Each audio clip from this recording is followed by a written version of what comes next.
All right, hello, ladies and gentlemen. So, in today's episode, we are talking about one thing that you absolutely want to make sure is included in your training if you're wanting to be in a good spot for your adventures. Now, this particular episode was inspired by a workshop I did the other evening with a hiking company that I work with. And once a month with this company, I go on and I do a workshop with their participants and talk about different subjects around training for hiking. And on this particular subject week, we just talked through a presentation around training for hard multi-day hikes. And we just talked through a bunch of different content, a bunch of different tips, and we had a bit more of a Q&A session, in all honesty, where I talked through a few bits and pieces, but then just answered questions from people in the workshop.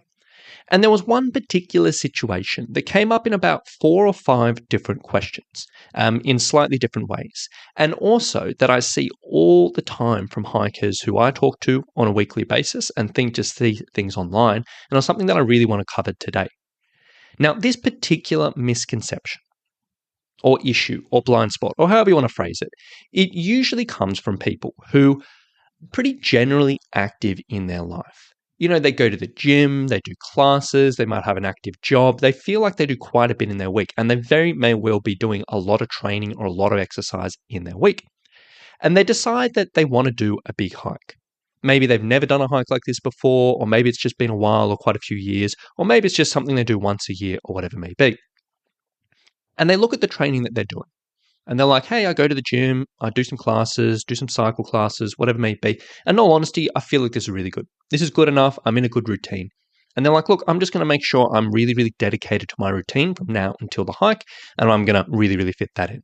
Maybe I might just fit in a bit of pack walking on the treadmill or do some Stairmaster or something just to kind of get ready for those things. And I should be all good. And while this isn't terrible. You know, definitely if you're working off a good basis of fitness and you're fitting in a couple of hiking specific things, this can be pretty good. But there's one big thing missing from this type of general preparation. And when those 4 or 5 people on the workshop laid out their training for me and said, hey, is this going to be enough? There was one big thing missing from each of theirs preparation. Because even if in your week you're doing a bit of strength training in one way, shape, or another, even if you're doing a bit of cardio, you know, through classes or whatever it may be, the one big thing that is often missing and we cannot neglect is longer cardio.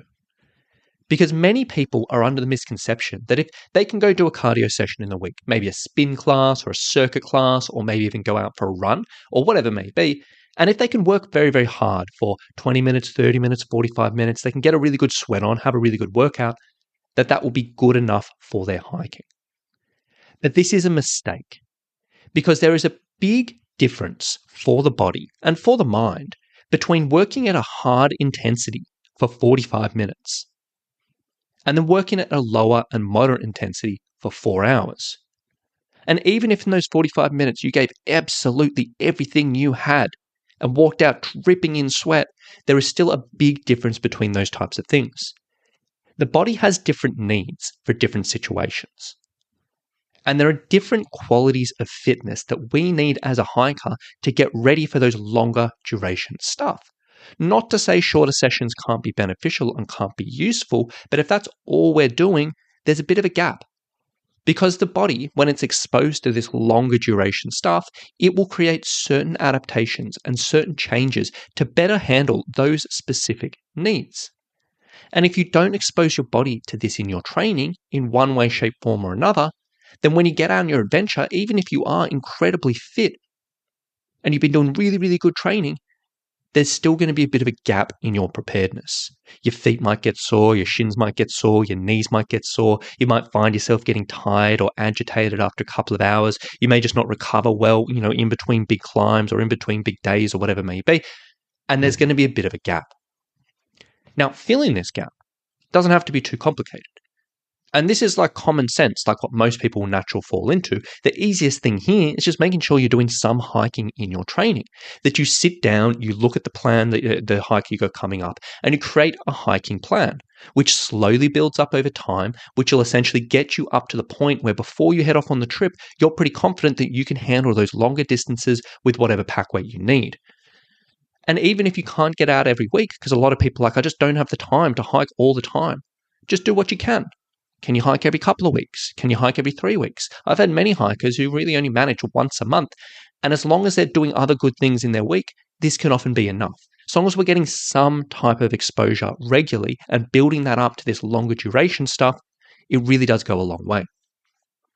Or alternatively, if hiking isn't possible, maybe one of the situations that we had was they were up far north Queensland, so very, very hot and tropical, and summer was coming up, and like hiking there is just not super nice.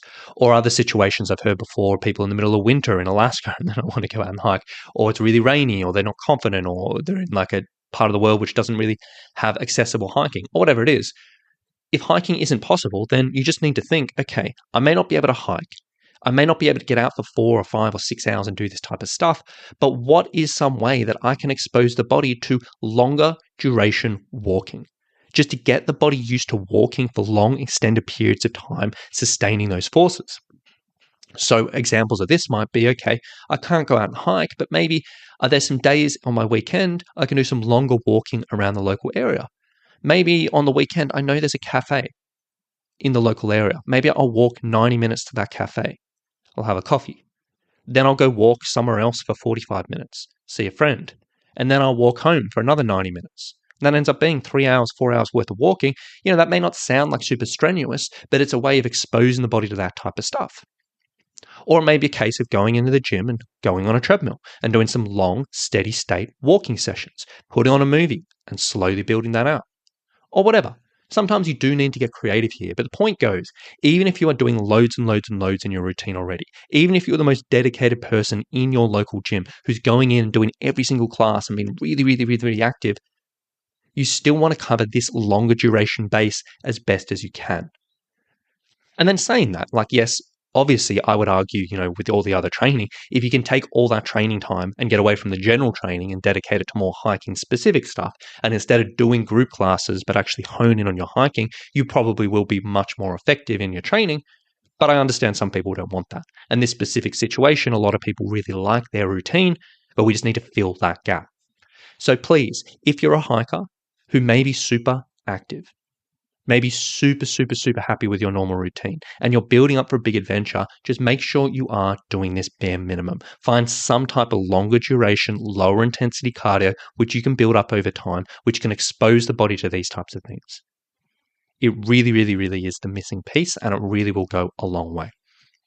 So with that being said, I'm going to wrap things up here. I fully understand if this episode may not be relevant to a lot of people listening, so I may be preaching to converted here who are already hiking and doing this and that, but I wanted to talk through it because it did come up a few times and it's definitely worthwhile exploring. So with that being said, last thing I will say is if any hiker listening to this today and they were like, yep, I do a lot of general fitness, but in all honesty, I'm interested in honing this in a little bit more, to be a bit more specific for my adventures, to make sure I'm doing everything I can to get in the best possible position for my hiking, then I would love to have a chat with you. If you want to learn a little bit about our online personal training for hikers, you can go to summitstrength.com.au/online. On that page, there's a big video which talks through a bit about our training. And if it sounds like something you want to explore a little bit more, there's a link on that page where you can book a free call with our team. We can sit down, learn about you, your needs, your hiking, and your situation, and see if and how one of our packages may be right for you. So if you want to check it out, go to summitstrength.com.au/online, and we can take it from there. So with that being said, thank you so much for listening today. Hope you've enjoyed it. Hope you got a bit out of it, and we'll talk to you very, very soon. Bye.